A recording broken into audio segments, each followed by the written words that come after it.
Alpine are a new name on the Formula 1 grid this season, but they're just the Renault team rebranded. With a two-time Formula 1 world champion joining the team and a highly rated young French driver alongside him, things are looking good for the French team ahead of what may be the closest midfield battle yet.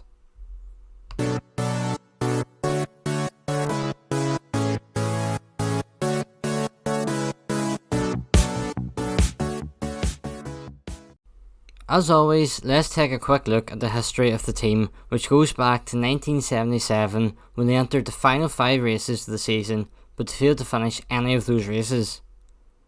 The team won the first race at the 1979 French Grand Prix, which saw both drivers on the podium in first and third. The team did not compete as a constructor between 1986 and 2001, and they won the first constructors title in 2005 with Fernando Alonso, who found success again the following season. The team again took another break from Formula 1 as a constructor, leaving at the end of the 2010 season before returning in 2016, and after struggling in the first year back, they have found some stability in the midfield over the past few seasons. The 2020 season was their highest scoring season since the return, yet they only finished in 5th, with the team finishing as high as 4th in 2018. With Aussie driver Daniel Ricciardo leading the team alongside French driver Esteban Ocon, who returned to Formula 1 after losing his Racing Point seat at the end of the 2018 season, they enjoyed success in many races with some fantastic results for the pair.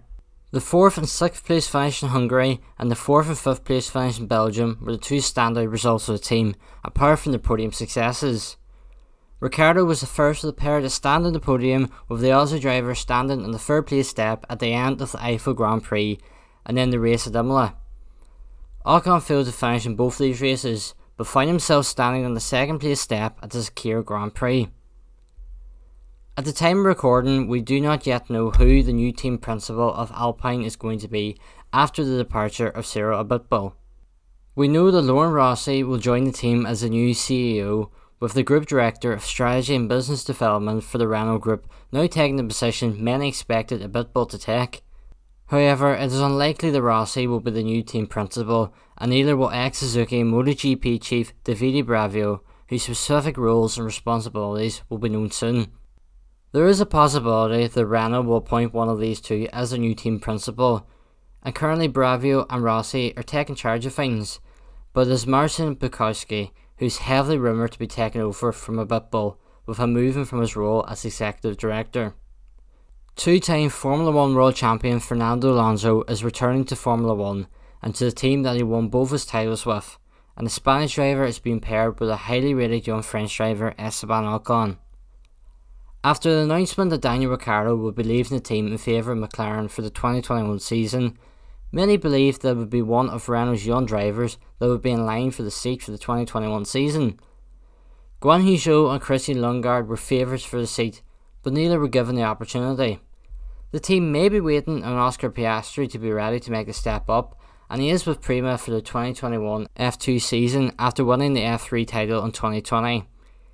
He might just be in with a chance if Alonso decides to leave after a season or two, but time will only tell.